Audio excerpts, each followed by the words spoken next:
We begin this hour with a rare interview with Michael J. Fox. The award-winning actor is also an accomplished author. He's written 4 best-selling books. The latest, No Time Like the Future, An Optimist Considers Mortality, just came out in paperback.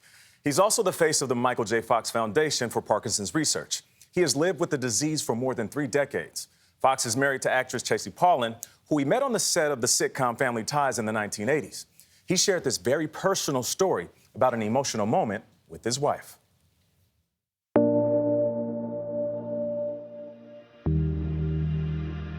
We were just married when I was diagnosed.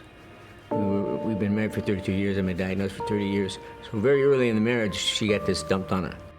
The moment that I told her I was realizing was the last time we cried about it together.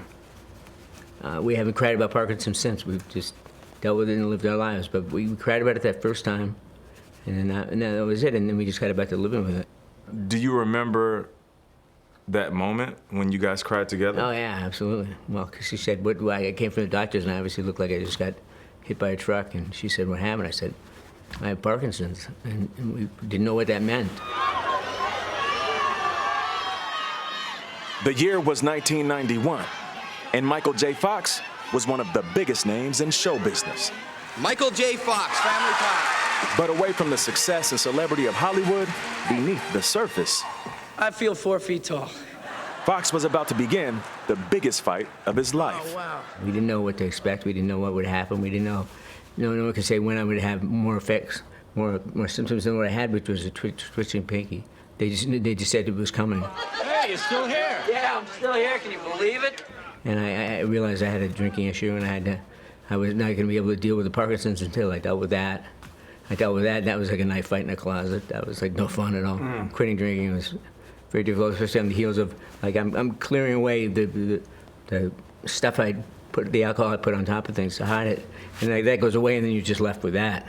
Yeah. Just left with, I'm a married guy. I got a 2-year-old son. I got Parkinson's, and I got less than a decade left to work. So it was pretty scary. I had hidden my symptoms and struggles very well. Fox didn't reveal his Parkinson's diagnosis to the public for another 7 years. It's a progressive brain disorder that over time, for many, will slowly strip away a person's movement and speech. But I'd like to thank my doctors. Dr. Cook, who actually opened my brain. So you gotta like a guy like that. And while scientists have made significant strides with research and treatment, there is still no cure. Unfortunately, I have my operation in a week's time. And more than 2 decades later, and after a number of acting jobs that allowed him to work without hiding his condition, Michael, how are you? the 60-year-old is now retired from acting. He says he struggles with some of life's basic day-to-day functions.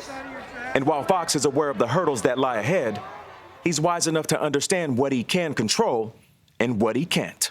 In the book you write, absent a chemical intervention, Parkinson's will render me frozen. And you went on to say, it's a lesson in humility. How do you approach every day with this type of optimism? it's hard. I mean, I think about it, like last night I went out for dinner. I have a wheelchair that I use every now and then. It still sucks. Like, I have a hard time getting to a restaurant and up the stairs to where my family is eating, perhaps at a dinner. But then I'm there with my son and my 3 daughters and my wife and friends of ours, and it's just like, that's great. Yeah. What I love in here, you said, it's almost like you said, I'm tired of making lemonade out of lemons. Now, yeah. I'm out of the lemonade business. Out of the lemonade business. It's so refreshing to hear, because sometimes it's okay to admit that things just suck right now. Completely unrelated to Parkinson's, I had a tumor show up on my spine. Yeah. And it was benign, but it was impinging on the spinal cord. And so they had to remove it, and that was really difficult, and it left me not being able to walk. And I had to learn how to walk again. I had to go through all this stuff. I talked my family into letting me be alone for a night in New York. I wake up in the morning by myself in New York, and I get ready to get breakfast, go to the shoot. And I stepped into the kitchen, I fell down, and I shattered my humerus. I thought, I'm out of the friggin' lemonade business. I'm out of it. And I thought, who am I to tell people, cheer up? Who am I to tell people it's going to be okay? Who am I to tell people, have a positive attitude, you know? You really got to go to that and check that place and say, is that just something I say, or is that something I believe? If it's something I believe, is it something I can live? And if I can live it, is it fair for me to ask others or subscribe that others look at it the same way? It's a heavy thing, and I really I just felt so much weight of that public persona being Mr. Optimist, and I still am Mr. Optimist. And I knew, and in some small way, I knew in that moment, as dark as it was, that I would get back to that at some point. The doc said all his clock's 25 minutes. Well, Doc, am I to understand you're still hanging around with Dr. Emmett Brown McFly? I read somewhere that last Christmas break, you caught Back to the Future, and you admitted to yourself, man, I was damn good in that one. We're putting the lights on the tree and the decoration on the tree. And my son was there and two of my daughters. And I went in to get something in the other room, and it was on, the TV was on, and it was Back to the Future. It was right at the beginning. It was, I think, the car in the parking lot. And then after about 20 minutes, they realized I was gone.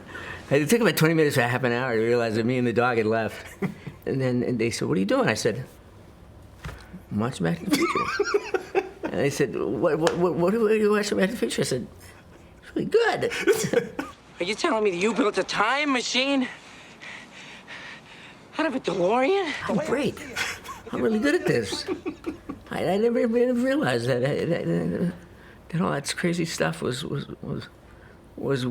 It was just like what I was doing to try to survive the moment.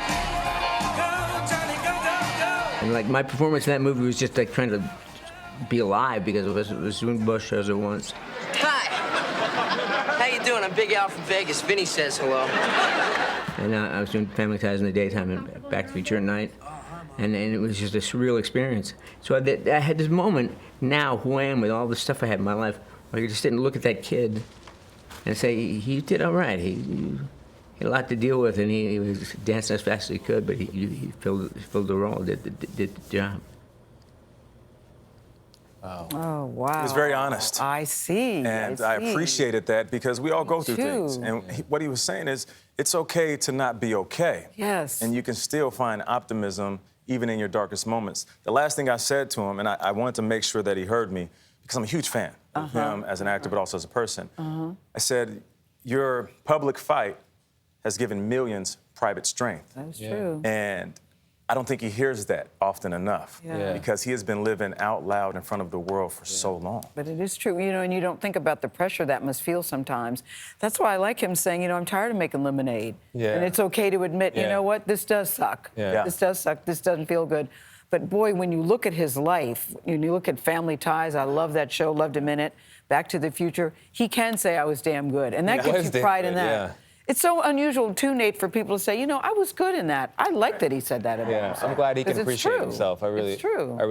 It's also remarkable and a reminder that he has Parkinson's and people are aware of that. They think of him and that. But it doesn't mean all your other problems in life go away. Right. He's still dealing with all these other issues that people deal with. And so the courage required to go down the list is remarkable. You're spot on. He said, I still have to be a husband and a father and a friend. And a friend. He's also running the foundation, which has raised over $1 billion for Parkinson research, or it helped raise.